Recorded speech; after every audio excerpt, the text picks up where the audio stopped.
Welcome to the Real Estate Baller Show. If you ever like any of the video we posted, if you like this channel, can you do me a favor and hit that subscribe button? It helps us more than you know. And the bigger this channel get, the more people we can help achieve financial freedom. Thank you and enjoy the episode.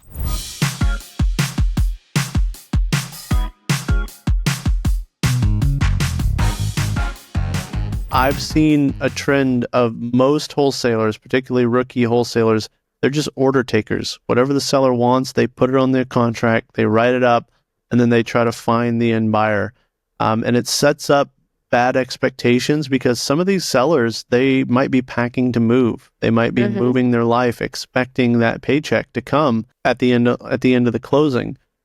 So if the numbers are too far apart, I know I can't do anything with this deal with this wholesaler. And it's never a bad idea to ask a wholesaler, especially if you have good rapport with them, how did you come up with these numbers? And you can tell usually by how they answer that they're just an order taker. They're just trying to fill an order and they're hoping to get lucky. Well, sometimes they're so new, right? And they just hear like, oh, so-and-so, just get into wholesaling. And I applaud them, some of these people, for taking initiative and go out and try to call and do deals. But I would say take the next step, trying to learn how to analyze a deal, how to comp a house. Take that extra step to make yourself stand out from all the other wholesaler. But back to I think your question was, what does my operation look like? When we buy a property, we buy mostly face-to-face, eyeball to eyeball in the living room. Any property that we get under contract with, we intend to close. We either keep them as a rental, hotel them, flip them. If we don't intend to close, like in scenario where the seller is here and we are here and we can't close at their number, but we know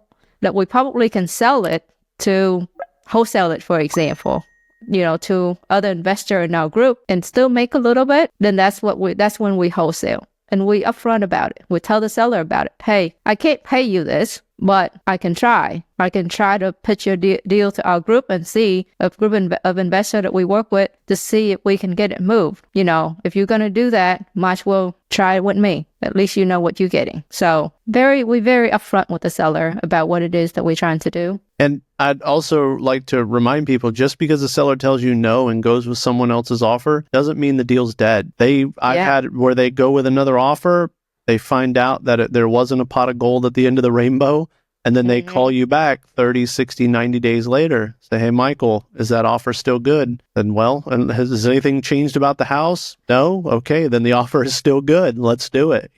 Have you had that happen? Have you had sellers go with somebody else and then call you back? Of course. It's happened multiple times. You just got to stay on it. Now, on this note, when you call back and follow up and they say, oh, I sold it to someone else, my office is trained to ask the following question. Have you gotten your money? Because when the seller say sold it to someone else, they meant I've entered a contract. But we all know contract can bust, right? So the next immediate question is, have you gotten your money? Not have you closed your transactions? Have you got fund? None of that stuff. Have you gotten your money? Because I was training a new buyer and who was like using all the fancy language like, have you got funded? Like, they don't know what funded means. So just keep it simple. Have you gotten your money? And then, no. Oh, when are you supposed to get it? Okay, is it okay if I follow back up with you? So then open the door for you to follow up. I love that. So you don't have to have a fancy CRM or software. You can just use an Excel spreadsheet or a Google spreadsheet or even just a notepad and just write down follow-up dates, call the seller and follow up with them and see if... Yeah, just do a calendar thing, right? Like put it on your calendar. On your phone, reminder. There you go. I love that. It doesn't even have to be an Excel spreadsheet. I'm overworking over here. You could just make an appointment on your calendar on your phone. That's right. Now that you're 10 years into the game and you're more experienced, how do you find the areas that you want to invest in now? You mean where do we buy? Not specifically where do you buy, because that can change over time. But you can tell us where to buy because someone in the audience might have a deal they want to bring to you. But it's more like, how do you determine that you want to go invest in a certain area? See, that's where I'm a lot simpler than you, Michael. I know you do all your readings and all your fancy calculations and... Guilty. I don't think that hard. I'm just really simple. I'm part of the Homevestor group. My territory is Houston and Corpus Christi. So we get leads in Corpus Christi, we buy. We get lead in Houston, we buy. If anyone have deal for me in Houston, bring it to me, I buy them. If they have deal in Corpus Christi, I buy them. Now, sometimes I buy in Austin. Sometimes I say Houston, I mean like Galveston, the 5 counties, right? So the Houston and the surrounding areas. And if somebody has a deal in those areas and they want you to take a look at it, they want to sell it to you, how would they get a hold of you? Email me or call me. 713-BALLERS. 713-BALLERS. BALLERS. 713-BALLERS.